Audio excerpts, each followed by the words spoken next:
You're listening to the Radio and Audio Media Podcast, where we showcase stories and scholarship about emerging trends, historical contexts, and the diverse cultures of radio and audio media. I'm your host, Kyle Miller, an assistant professor at the University of South Dakota. In this episode, I'll be speaking with Andy Curran. Andy is the chair of the BEA Radio and Audio Media Division and a professor and area coordinator of digital media communications at the University of Cincinnati's Claremont College branch. Andy, thanks so much for joining us today. I wanted to get your input as chair of the BEA Radio and Audio Media Division with a long-established career in the radio and audio industry. Why is radio still relevant? What's the importance of still continuing radio and audio production in our industry? First of all, thanks for having me on. It is still a portable medium, especially with phones and with laptop devices and tablets and traditional radios, of course. So it's still, people still use it. You see people running all the time and they have earbuds. So it's still, it's a medium that goes everywhere with people. And so it may be more so than ever now with the phone. It's actually more portable than the transistor radios were back in the 1960s and 70s. So the content, people crave content. Whatever it happens to be, you have a lot of niche audiences right now with hobbies and lifestyle podcasts and programs on radio. So it might be more relevant than it was even years ago. And you bring up an interesting point about just the evolution of audio and the evolution of radio over time these last few decades. How do we in the radio and audio industries, how do we reflect those trends? What are things that we always have to kind of keep an ear on or keep tabs on to continue making audio programming still relevant? The first thing you have to do is look at where, what devices people are listening to and where they're listening to them and how they listen to them, when they listen to them. And if you don't keep track of that, then you'll fall behind the curve. So let's go back in time when, we had AM radio to start with. So when AM radio started to be manufactured, people saw the value of that. And then all of a sudden FM came on pretty much in the late 60s, early 70s is when it started to catch on, even though the technology was there. So radio station operators had to see that, hey, people were starting to catch on to FM. So we better start putting signals on the FM band in addition to our AM band. And now it's the same way with all these other devices, other programming means. You have HD channels now, you have the internet channels, the audio apps. So you have to have programming that can expand to reach those specific audiences in addition to your traditional AM and FM channels. This is just a fascinating topic because I know, for many of us who have worked in the radio industry before, this is all part of our historical background and part of our identity is understanding those changes. How is that reflected in the radio and audio media division? We're a distinct division within BEA. You and I are both officers in the organization, in this division. So how do we, in the RAM division, try to reflect these historical perspectives that you just mentioned? If you look at the panels and the papers that are being presented now, you're seeing a lot more that relate to non-traditional radio topics like podcasting and internet radio. So when I first started at BEA, I think it was 2005 or 2006, most of the research was for traditional AM and FM type programming. But now you're seeing more and more of that shifting over toward the non-traditional, newer type of media like podcasts. I think our division and other divisions too in BEA, because certainly have that with video as well. You're seeing that reflected in people's research with younger faculty coming into the profession. They grew up with this technology, or maybe they didn't grow up with it, but they've used it at an earlier age, and they're aware of that. Now it's starting to filter in, I think, through the research and different avenues that we have at the BEA convention and in our publications. I think you bring up an excellent point that, just even when I started a lot of my research, 6-7 years ago, the popular trends that we focused on in audio, how those have started to shift a little bit towards more user-generated podcasting. And even, like you mentioned earlier, the mobile form of podcasting and phone recordings and just taking it with you as you go along. What are some of maybe like the current goals that you want to see within radio and audio media, maybe within the next 1 to 2 years of the convention? More participation. We have a pretty good base of members, base of people that pick us as one of their main interest divisions. More participation in terms of attendance at the meeting for the division. Also more papers, more entries in the Festival of Media Arts competitions, particularly on the faculty end, but just basically a more vibrant participation. Yeah, and I completely agree. Expanding our reach and building in more participation, bringing in new members is a fantastic way to grow our division. So let's talk about in the future, what types of participation? You mentioned faculty audio, you mentioned bringing in more research, more panels. What are maybe some like topics within the radio and audio industry, or different types of production from faculty or from students the division would like to see in maybe the next 3 to 5 years? I think if we just keep doing what we talked about a few minutes ago, just keeping on the cutting edge, you'll Mhm. see new types of research become generated. I think one of the things that academics in any line of work, whether it's media or otherwise, they like to talk about teaching. They like to discuss, just sitting around having a cup of coffee or a beer somewhere. They like to talk about teaching and their methods and what works and what doesn't work. And if nothing else, if we use that as kind of a starter where people would do research or discussions on teaching methods, because that certainly has changed, especially Mhm. now with remote learning, that would generate a lot of submissions in the papers and the panels and whatnot. So that could be a good starting point. But I think just keeping track of the trends, if we're always aware of that, we're always going to have stuff to talk about. It's just going to be that's the nature of the beast on how we can keep moving forward with this. If we we're stagnant, then we would kind of die off. But I think we've done a pretty good job as a whole, not just our division, but all the divisions at BEA of moving forward with keeping abreast of these topics and bringing them to the forefront. The impact of COVID and remote learning and how that impacts not just our division or BEA, but the industry at large. So I was wondering, what are challenges right now that we see in radio and audio production that we're going to have to keep tabs on these next few years as the industry tries to evolve and grow? I'll break that up into two parts. One is traditional radio, the air personality on a radio station, with the voice tracking and with the large companies taking over all these stations. And this is not to chastise them because they have a bottom line that they have to adhere to. It's limiting the entry of the profession for young people because some of even the small markets where most people traditionally start, a lot of them are running just syndicated programming, or they're owned by a company that just pipes stuff in from another city on a voice track. And so I think it's limiting the number of people being allowed entrance into the profession.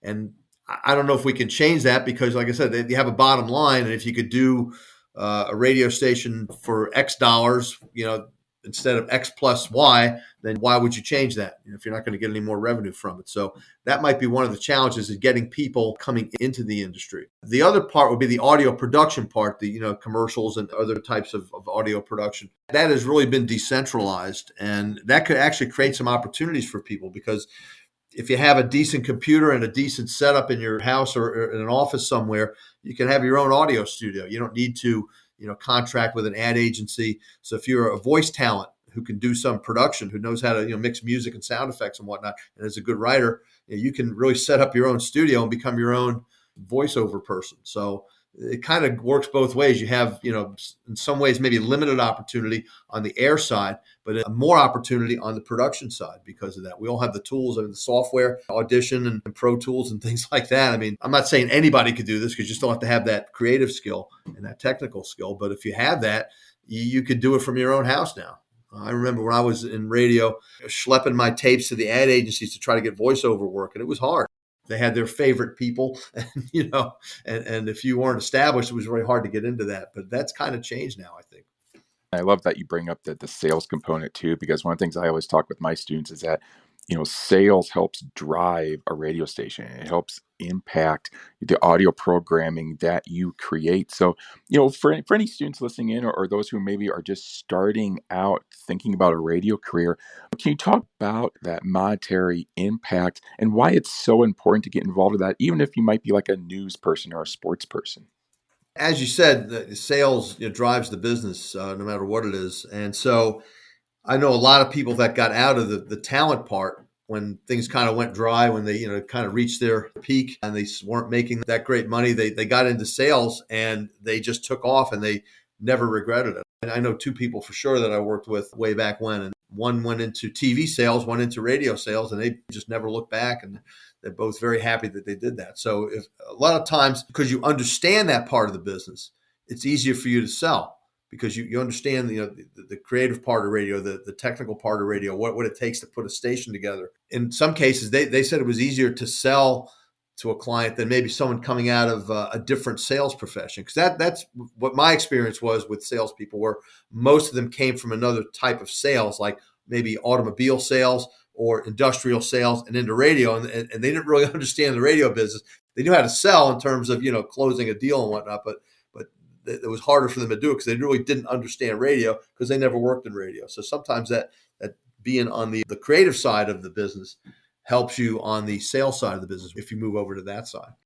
I grew up in a very small town in Iowa, and rural radio is still huge because it's the only medium around for several miles, and that was kind of the same thing. Was that the sports programming, the farm programming, those are huge sellers because that's what the community was interested in, and that's what the audience listened all day to the radio to find. On small markets, at least when I was starting out, and I'm pretty sure it's still today, you had people that both were on the air and did sales, and some of them would sell their own show. So, you had a person that might be on the air from 9 to noon and then go out and sell in the afternoon. So you did have that quite a few cases where the disc jockey sold his own show or just went out and sold time in general for the station.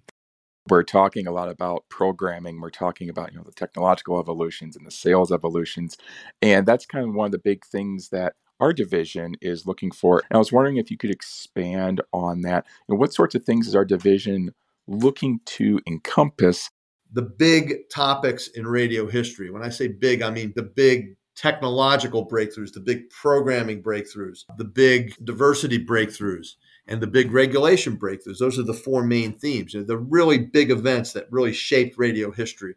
You brought up so many of the crucial components of radio history with programming and regulations and the diversity element. Can you expand on why these are important concepts in our field, and how we're bringing them in to this larger focus within our division? Well, those are the four main areas, really. You have programming, technical, regulation, and the diversity part. Those are the big umbrellas. So we thought as a group that those would be the topics we'd focus on, and then have kind of subtopics underneath those. So, the reason is because they all kind of work hand in hand. So then that's kind of why we wanted to use those four areas. So I think, and people can kind of relate to those. They can kind of even think as they're looking at categories of certain topics that come to mind. Development of AM, the development of FM, the development of satellite, HD, et cetera. They can kind of think along those lines. So I think that's why we pick those four specific areas. One of the things that is so crucial right now, not just with technology, but diversity and how it relates to programming. And I'm so glad you brought up how all four of these concepts work hand in hand because they're all intertwined now within our industry. Can you talk a little bit about, how we're looking at diversity in programming? The two traditional diversity areas that sprung early on in radio were African American formatted stations. Even back in the 40s and 50s, you saw some of these stations, particularly in the South, spring up with rhythm and blues type stations that was serving that particular audience. And then Hispanic stations, especially in the bigger markets that have large Hispanic populations, such as New York, Los Angeles, some cities in Texas and Florida. And now that's expanded as Hispanic populations have expanded to other cities. So those are the two traditional ones. But now we're also seeing other ethnic groups, like there's some Asian stations that you'll find in some markets like New York and Los Angeles. And then even beyond ethnic groups, you're seeing, I believe it's iHeart has a format called Pride Radio that's geared toward the LGBT community. And you're starting to see more diverse programmings, not just toward ethnicities, but some sort of lifestyle and other types of subdivisions. And I think that's going to just keep growing as more avenues, more channels become available to the listening audience. That's an excellent point to bring up just in terms of how our industry has evolved and just the wide range of opportunities and the wide range of just diverse and inclusive content that reflects a diverse and inclusive population as well. And I completely agree in terms of where we are at with pedagogy and research and technology and production. Radio has such a unique and fascinating past, understanding the components of that. And even now under like podcasting and interviews, how those past elements are starting to come back in the future and in current production, to me is just such a unique way to look at the radio and audio industry. Andy, any final thoughts about our division or radio and audio in general that you'd like to mention before we conclude today? I think it's still a lot of questions to be answered. There's still some revenue models that are being tested by the different companies out there. And I think podcasting is unbelievably taking hold like a lot of people never would have thought it before. Some of these podcasters have audiences that are in the millions, and they're making a lot of money off it and getting a lot of sponsors off it. So I think that's an avenue that radio needs to continue to pursue, because it's extra revenue, extra opportunities for people to participate in the industry. You don't even really need to have a company behind you. You can work for yourself and do your own podcast. It's probably a little bit easier if you have a company behind you for the marketing and the promotion part. But this could be one of the ways that people do get involved in the industry. Newer people would be to come up with a podcast that is either a general audience, or you're seeing a lot more towards specific audiences. These really, targeted audiences where you have these podcasts that are for a specific type of a movie, like Harry Potter. There's a big Harry Potter podcast that this person does that is very popular, and that's all it focuses on. So that's just a fascinating way how the industry's evolved from general audiences to specific audiences. And if you have enough people in that specific audience, you kind of become a general audience in yourself, because you have a lot of listeners and a lot of subscribers that can really help you grow your audience. And that's such a taking off part of our industry. Also, too, just to add, as we're part of the radio and audio media division, you can follow us on social media. We're on Twitter at BEA_radio audio. And then you can reach out to any one of us. Our emails are on our division page on the BEA website.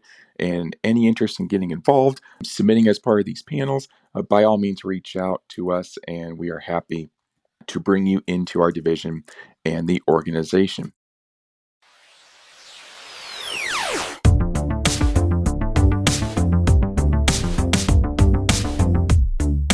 This has been the Radio and Audio Media Podcast. I'm your host, Kyle Miller, Assistant Professor at the University of South Dakota.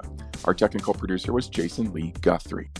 I've been speaking today with Andy Curran of the University of Cincinnati's Claremont College and BEA Radio and Audio Media Division Chair. This episode was recorded on Riverside.fm, the easiest way to record podcasts and videos in studio quality from anywhere.